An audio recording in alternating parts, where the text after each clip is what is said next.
यमुना के तट गई भरन को गागर, यमुना के तट गई भरन को गागर। पीछे ते आए गए नटवर नागर, पीछे ते आए गए नटवर। गोपी कह रही है यमुना जल भरवे गई, पीछे ते लाला आ गयो। सब बोली फिर का भयो, भीगोए गयो री, ओ भीगोए, हाँ भीगोए गयो, ओ मेरी सगरी चुनरिया भिगोए गयो री। छोटो सुख नहीं आया कि बड़े बड़े बड़े बड़े यमुना जी के पार जाके तारो मारे से। अजीब शुभानु की लली, अजीब शुभानु की लली, या सावरियों स्नेह रो लगाए के चली। अजीब शुभानु की लली, सावरिया सुनेहरा लगाए के चली। अजीब शुभानु की लली, सावरिया स्नेहरा लगाए के चली। जय हिंद, नमस्कार भैया, राधे राधे, राधा वल्लभ श्री हरवंश भैया। आज बात करेंगे अपने इंद्रेश उपाध्याय जी महाराज के बारे में। मैं ब्रज भाषा में बोलना चाहता हूं, लेकिन आप सब लोग सुन सकें इसलिए हिंदी में बोल रहा हूं, तो जरा देखिएगा। इंद्रेश उपाध्याय जी महाराज के कंठ में ऐसे हैं कि माँ सरस्वती विराजमान है। जब बोलते हैं ना गोवर्धन वासी सांवरे या लाल तुम बिन रहो न जाइए, तो ऐसा लगता है कि इंद्रेश उपाध्याय जी महाराज के शब्द इंसान के सीने को भेदते हुए पार निकल गए, क्योंकि माँ सरस्वती की कृपा है। ये माँ सरस्वती की कृपा कैसे है ये मैं अभी समझाता हूँ।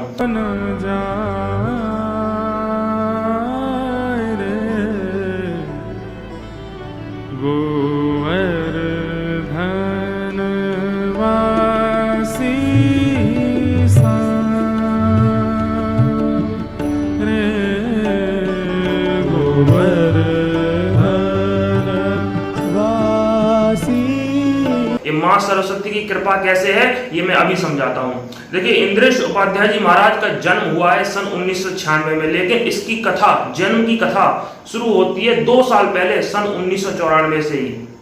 तो हुआ ऐसा था कि 1994 में एक भविष्यवाणी की गई और एक डेट बताई गई कि इस तारीख को इंद्रेश उपाध्याय जी महाराज का जन्म होगा।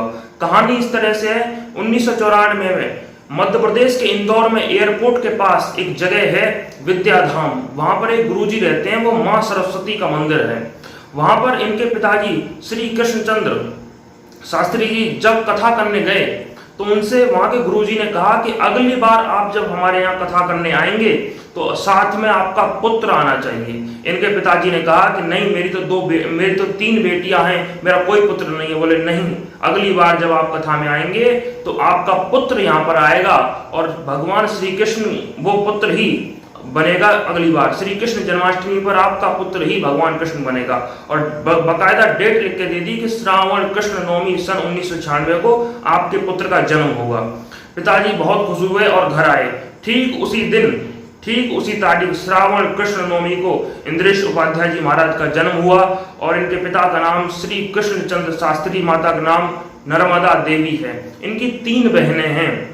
जब जन्म हो गया तो अगली बार जब कथा हुई तो कथा में इंद्रेश उपाध्याय जी महाराज ही श्री कृष्ण कन्हैया लाल बने। ये बात इंद्रेश उपाध्याय जी महाराज ने खुद अपनी कथाओं में कई बार इस बात का वर्णन किया है। तो हमारी माँ जब आई तो वो जो भगवान जिन्होंने पिताजी की कथा करवाई थी, बड़े दिव्य तेजस्वी महापुरुष, और सरस्वती जी की बड़ी कृपा थी उन पर। तो माँ ने जब उनको प्रणाम किया तो वे बोले कि 97 में ठाकुर जी ने हमको दूसरी डेट दी है कथा की, और तब आपका पुत्र आना चाहिए कथा में।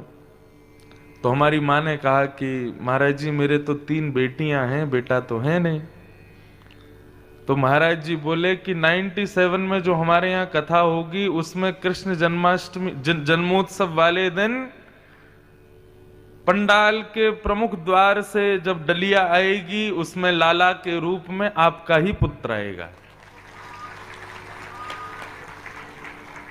श्रावण कृष्ण नवमी तिथि बता दी माँ को।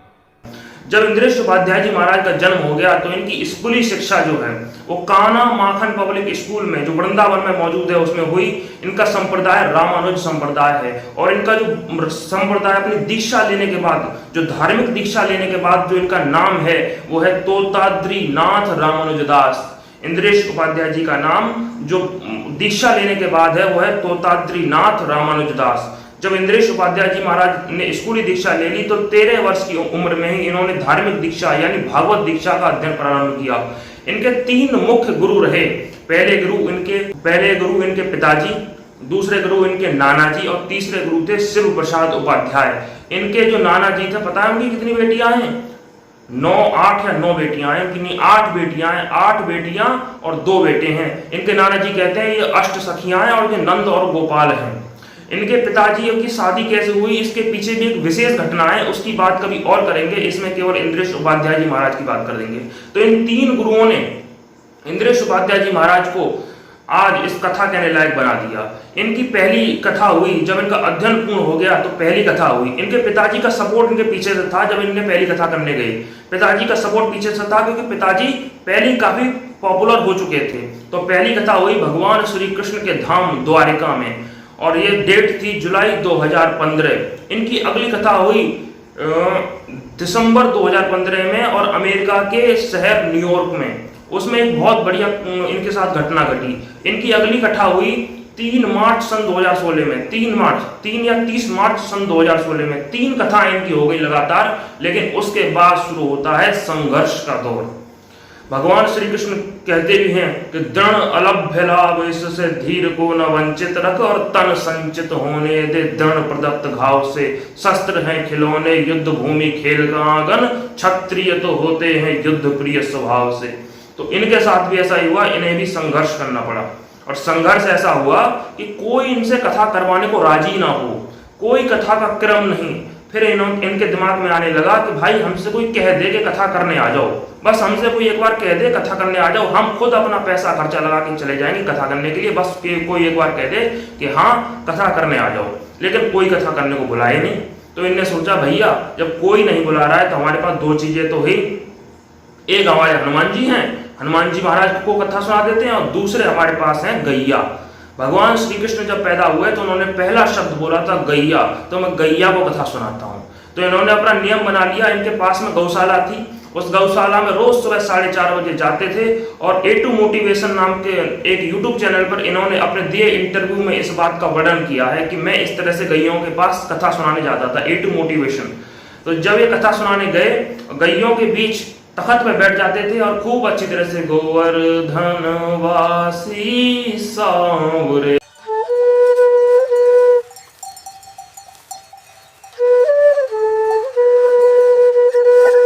बेहतरीन कथा सुनाते थे।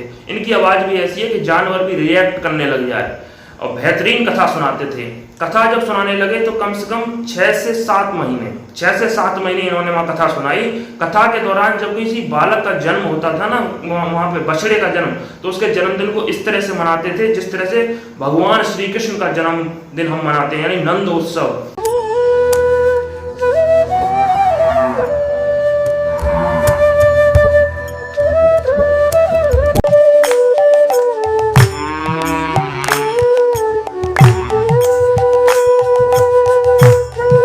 जब कोई गाय बीमार पड़ जाती थी और उसका समय आता था, उस समय यानी देहांत उसका समय आता था, तो उसको विशेष कोई एक पाठ होता है, उस पाठ को सुना के उसका देहांत करवाते थे। और जब कभी ये छुट्टी ले लेते थे ना, तो उसका ग्वाला कहता था कि भैया महाराज जी हमारी गायों ने 1-1 लीटर दूध देना कम कर दिया है, आप जल्दी से ना आइए, छुट्टी मत लीजिए ताकि पूरा दूध गाय दे सके। इस तरह से इनका चलता रहा और करते करते फिर आज ये इस स्थिति पर पहुंच गए हैं कि आगे 6 महीने 1 साल के लिए कथा बुक रहती है। आपको कथा करवानी है तो 6 महीने बाद की डेट मिलेगी। मीराबाई कहती हैं, इनके बिन मोहे सल न परत है, जानत मेरी छाती। इनके बिन मोहे कल न परत है, जानत मेरी छाती। ऊंचे चढ़ चढ़ पंथ निहारूं, ऊंचे चढ़ चढ़ पंथ निहारूं, रोए रोए अखियां प्यासी गिरधर जन्म जन्म का साथी, गिरधर जन्म जन्म का साथी, गिरधर जन्म जन्म का साथी, गिरधर जन्म जन्म। इस तरह से इनकी डेट रहती है और मैं भी इनसे खूब सामने से देख चुका हूँ। जब ये आए थे हमारे यहाँ, मैं इनसे खूब अच्छी तरह मिल चुका हूँ। वृंदावन जाऊंगा तो फिर इनसे मिल के आऊंगा। तो ये तो थी इनकी कथाओं के कथावाचक के रूप में ये कैसे विकसित हुए। अब बात करते हैं इनके जीवन की कुछ घटनाओं पर। पहले इनकी आदत और मोह पर, दूसरे इनके गिरधर लाल जी पर, और तीसरे इनके गिरधर लाल जी की सेवा पर और इनकी शादी पर और उससे जुड़ी घटनाओं पर बात करते हैं। चलिए, पहली घटना इनकी आदत और मोह। एक बार क्या हुआ, मैंने आपको अभी बताया इनकी दूसरी कथा हुई थी अमेरिका के न्यूयॉर्क शहर में। तो जब दूसरी कथा हुई तो वहां से फोन आया कि भैया महाराज जी को क्या क्या पसंद है जरा बताओ। तो इनके लोगों ने कह दिया कि महाराज जी वैसे तो सब खा लेते हैं लेकिन उनको ढोकला और रसगुल्ला ज्यादा पसंद है। उन लोगों ने सुन लिया कि भैया ढोकला और रसगुल्ला महाराज जी को ज्यादा पसंद है और उनने ले लिया सीरियस। और इतना सीरियस ले लिया कि जब ये वहां कथा करने पहुंचे कि भैया तुमको कथा करने पहुंचे और खाना खाने बैठे तो भैया एक परात में ढोकला और एक परात में रसगुल्ला। बोले भोजन कहाँ है? बोले यही भोजन है, यही भोजन है। तो इन्होंने कम से कम 20-25 तो ढोकला खाए और 10-12 रसगुल्ला खाए। भाई चलो, फिर अगले दिन दूसरे घर में गए, फिर वहीं पे यही ढोकला रसगुल्ला। फिर अगले तीसरे घर में गए, फिर यहीं पे, फिर वहीं पे यही ढोकला रसगुल्ला। तीसरे दिन इन्होंने कह दिया कि भैया ढोकला रसगुल्ला तो होना चाहिए थोड़ा बहुत, एक आध पीस के लिए, बाकी भोजन कराओ भैया, भोजन कराओ, ये इनसे काम नहीं चलेगा। तो ये तो थी इनकी ये घटना। दूसरा इनका जो मोह है ना, मोह वो है क्रिकेट के लिए। आपको पता होगी हमारा देश अहमदाबाद स्टेडियम में क्रिकेट मैच में हारा था ऑस्ट्रेलिया से। उसमें सारा देश दुखी था उस समय। इंद्रेश उपाध्याय जी भी उस दिन उस मैच में मौजूद थे। ये बात खुद कथा में इंद्रेश उपाध्याय जी ने बताई है। कथा मैंने ए टू मोटिवेशन को दी है, इंटरव्यू में बताई है कि मैं उसी दिन वहां पे मौजूद था और मैंने एक शपथ ले ली थी कि अगर आज इंडिया हार गई तो आज के अलावा मैं क्रिकेट नहीं खेलूंगा। और इंडिया उस समय हार गई। क्रिकेट खेलने का बहुत शौक है, हमारे बाबा बागेश्वर के साथ क्रिकेट खेलते ही रहते हैं। और इंडिया उस दिन हार गई। अब हार गई तो फिर क्या करें भैया, तो रोते हुए आ रहे। फिर बाद में सोचा नहीं नहीं नहीं, क्रिकेट तो मैं खेलूंगा लेकिन कोई बात नहीं, ये छोड़ गया। ये तो वो चीज थी जो इनको पसंद है। इनको दो चीज बिल्कुल पसंद नहीं है, एक तो है भिंडी और दूसरा है करेला। भिंडी और करेला इनको बिल्कुल भी पसंद नहीं है। अब बात करते हैं इनके गिरधर लाल जी पर। अब भैया चूंकि गिरधर लाल जी की बात है, भगवान कृष्ण की बात है, तो जब बात है हम ब्रज भाषा में कर लेते हैं। देखिए, गोवर्धन पर्वत है हमारे वृंदावन में। गोवर्धन पर्वत की जे ना एक बार परिक्रमा लगा रहे और इनके गुरुजी ने कही कि बेटा ये एक बहुत बढ़िया भजन है, गोवर्धन वासी सांवरे, आपने सुना भी होगा। जाए जब कोई गावत है तो खुद भगवान कृष्ण वहां के पास चले आवत है। इतना सुंदर ये भजन है। इन्होंने कही अच्छा इतना सुंदर भजन है तो ठीक है, लाओ मैं जा भजन गाऊंगो। जब इन्होंने वो भजन गावे शुरू करो गोवर्धन परिक्रमा के संग, और गोवर्धन परिक्रमा बहुत ही आराम से दे रहे। 10 दिन में राधा कुंड जतिपुरा तक पहुंच पाए। ये इतनी आराम से ये गोवर्धन परिक्रमा दे रहे। जब ये ऐसे गावत चले तो जैसे ये राधा कुंड पहुंचे वैसे इनका फोन आएगा, तुम्हारी कथा है नाथ द्वारा में, तो मैं अपनी परिक्रमा रोक दे और नाथ द्वारा के लिए कथा करवे चले जाओ। जी चले गए नाथ द्वारा में कथा करने के लिए। और जी जब गोवर्धन परिक्रमा लगा रहे ना है तो बहुत बढ़िया भजन गाए करे, गोवर्धन वासी सांवरे, बहुत बढ़िया भजन गाए करे। जी चले गए मैं कथा करवे।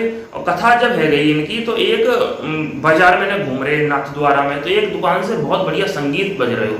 इन्हें कही भैया इतना बढ़िया संगीत कहाँ बज रहे हो, हमने चल के देख ले रहे। तो देखिए अरे वो दुकान है, बाद दुकान से ये संगीत बज रहे हो है।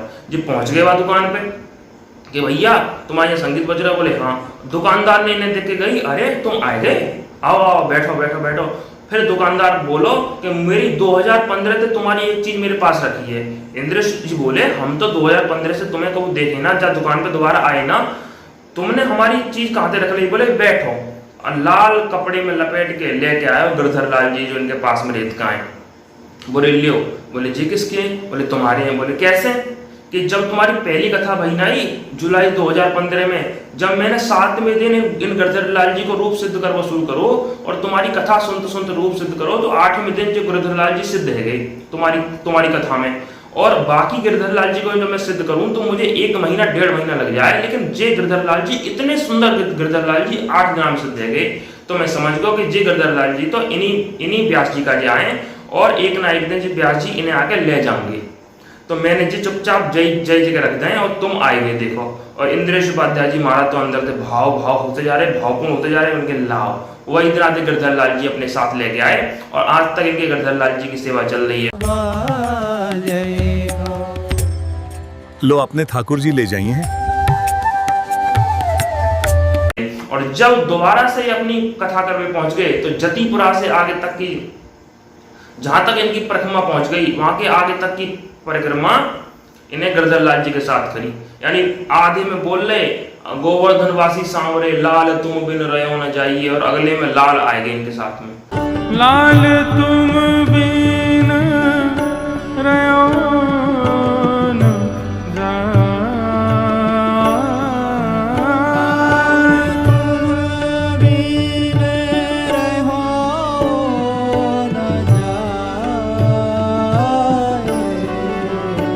श्री गोवर्धन वासी सांवरे,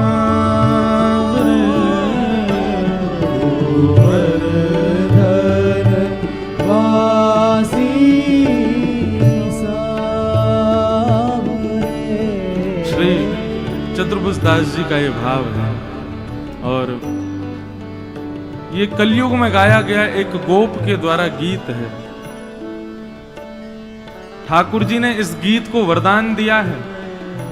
जब श्री चतुर्भुज दास जी ने विरह आतुर होकर के इस गीत को गाया तो साक्षात श्रीनाथ जी ने इस गीत को वरदान दिया कि जो भी इस गीत का गान करेगा मेरा स्मरण करके और नित्य गान करता रहेगा, मैं वचन देता हूं कि इस गीत के प्रभाव से उसको मेरा अनुभव निश्चित होगा।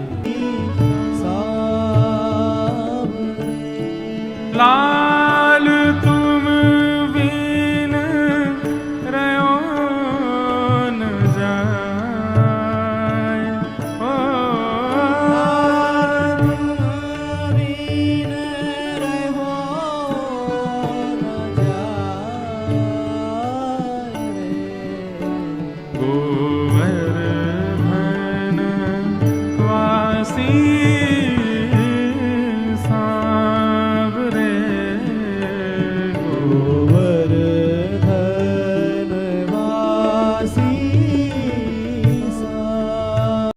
अब बात करें इनके शादी के बारे में, कुछ हास्यास्पद किस्सों के बारे में। देखो शादी के बारे में ये कहते हैं मैं शादी नहीं करना चाहता, लेकिन शादी के बारे में कुछ घटना भी होती है इनके बारे में। पहली घटना इनके बारे में ऐसी घटी कि इनकी माता जी से थोड़ी ही छोटी एक माता जी ने कहा कि तुम्हारे गिरधर लाल जी ने आदेश दिया है हमको कि तुम्हारे गिरधर लाल जी ने हमसे कहा है कि तुम हमसे विवाह करो। तुम्हारे गिरधर लाल जी ने हमसे कहा कि तुम हमसे विवाह करो, ऐसी ऐसी घटनाएं होती हैं। तो ये थी इंद्रेश उपाध्याय जी महाराज की बायोग्राफी जो मैंने आपको सुनाई। कैसी लगी जरूर बताइएगा। तब तक के लिए राधे राधे, श्री हरिवंश।